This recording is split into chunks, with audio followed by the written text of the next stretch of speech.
you had a bigger company involved that was set up in such a way that you did have dedicated design departments, just adding that one layer of separation from myself to a designer slows things down. So even with the larger jobs, you don't feel that,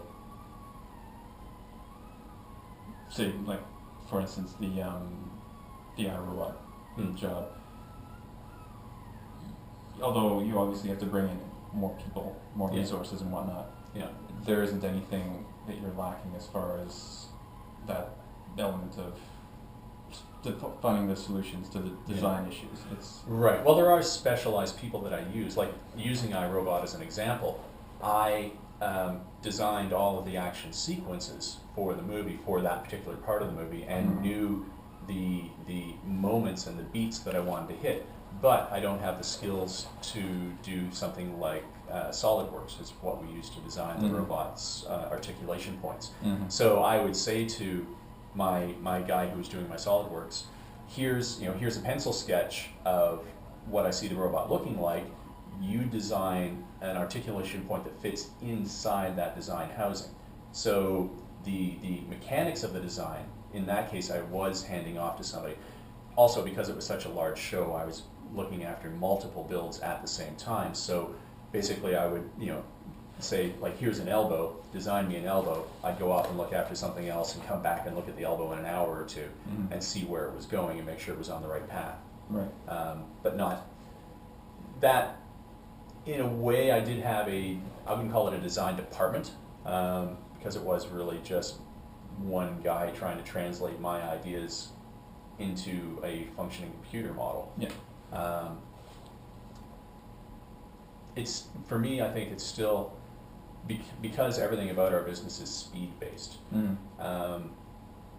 it's hard to imagine having a big department, having a design department, because Even for a big job. even for big jobs, yeah. I mean, it would be, it would depend on what the job was, I guess, really.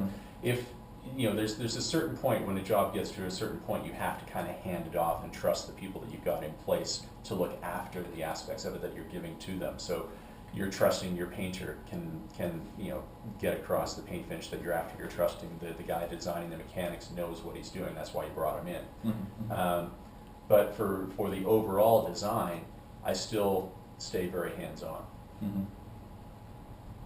And if you do, I mean, one of the obviously, well, the way I would see it is that if you have a dedicated system set up with dedicated people and dedicated employees that are involved in that, when, I mean, like you say, there's an awful lot of, well, lately they've been smaller sorts of quick projects. If you do have a larger sort of demanding project that comes in, you basically, you can go out and not contract, but you're basically getting in people as needed. Yeah. Well, generally, to larger projects will have larger time frames. Yeah, So sure. then that whole idea of, the design process has to be happening directly from me because that's the only thing we have time for. Yeah. That changes. You can bring in somebody or a team of somebody's and have them do design work as well. It is kind of job specific. Yeah. So yeah, if you had a larger project, like using the iRobot as an example again, I was working with a design team in Vancouver who were working on the overall aesthetic of the robot, and then taking their designs and making that work with the action that we wanted to get out there. So they were sending designs back where the articulation points were way too small for the action we had to make happen. So I had to work with them to have the design meet a real world functional sensibility. And that was a bit of a thing, like doing remote design and working with the team, because there was 4 or 5 guys in Vancouver working on the design of the robot, sending me sketches, basically like computer sketches, but sketches, and then I would basically, let's say, okay, change this, change that, get revisions back and forth. Because we're dealing with time zones and distance, that was actually a pretty painful process. Yeah. It was a slow process. It was a kind of a painful process. If they were right there in front of me, it would have been a lot easier. But that particular case didn't work that way. I was in Toronto, they were in Vancouver. It was. Were you what in it Toronto was. when that happened? Yeah. Oh, okay. Yeah, I didn't realize Yeah. that. Okay.